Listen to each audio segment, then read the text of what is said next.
Hi guys, உங்களுக்கு maturity இல்லையா மெச்சூரிட்டியான்னு கேட்குறாங்களா? எங்கே இருக்கும், எந்த கடையில் கிடைக்கும்னு நினைக்காதீங்க. நான் சொல்கிறேன், இந்த 11 பாயிண்ட்டு உங்கள்கிட்ட இருக்கா நீங்களே செக் பண்ணி பார்த்துக்கோங்க. 11ஆம் பாயிண்ட்டு ரொம்ப முக்கியமான பாயிண்ட்டுங்க.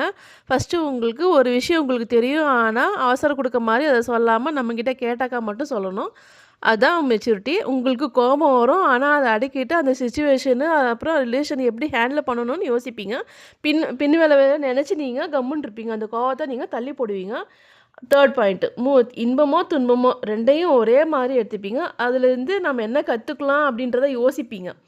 ஃபோர்த்து பாயிண்ட், யாரையும் நீங்கள் ப்ளேம் பண்ண மாட்டீங்க. மற்றவங்க மேலே குறை இருக்கும், ஆனாலும் நம்ம மேலேயும் குறை இருக்கும், மற்றவங்க மேலேயும் குறை இருக்கும், ஆனால் உங்களால் அப்படி ஆச்சு நீங்கள் ப்ளேம் பண்ண மாட்டீங்க. ஃபிஃப்த்து பாயிண்ட்டு, யாரும் டிபெண்ட் பண்ண மாட்டீங்க, யாரையும் சார்ந்து இருக்க மாட்டீங்க. சிக்ஸ்த்து பாயிண்ட், யாரையும் பார்த்து பொறாமப்பட மாட்டீங்க. செவன்த்து பாயிண்ட், உங்கள்கிட்ட எவ்வளோ காசு இருந்தாலும் இல்லை எவ்வளோ வசதி இருந்தாலும் காமிச்சிக்க மாட்டீங்க. எயித்து பாயிண்ட்டு, கடனை வாங்கி சந்தோஷம் தேட மாட்டீங்க. கடனை வாங்கிட்டு அவன் இதை வாங்கிட்டான் இதை வாங்கிட்டான்னு நம்ம சந்தோஷம் தேட மாட்டோம்.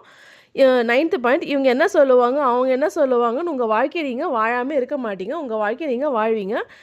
10th பாயிண்ட்டு, உங்களுக்கு யாரும் பொறுப்பு எடுத்துக்கோ அது எடுத்துக்கோன்னு சொல்ல தேவையில்ல, நீங்கள் எடுத்துப்பீங்க. 11th பாயிண்ட்டு, செலிப்ரிட்டி பின்னாடி போக மாட்டீங்க. இதுதான் முக்கியமான பாயிண்ட்டு. செலிப்ரிட்டி இந்த மீட்டிங்க்கோ ஸ்டாம்பேட்டுக்கோ போக மாட்டீங்க. தேங்க்யூ ஃபார் வாட்சிங். மெச்சூரிட்டினா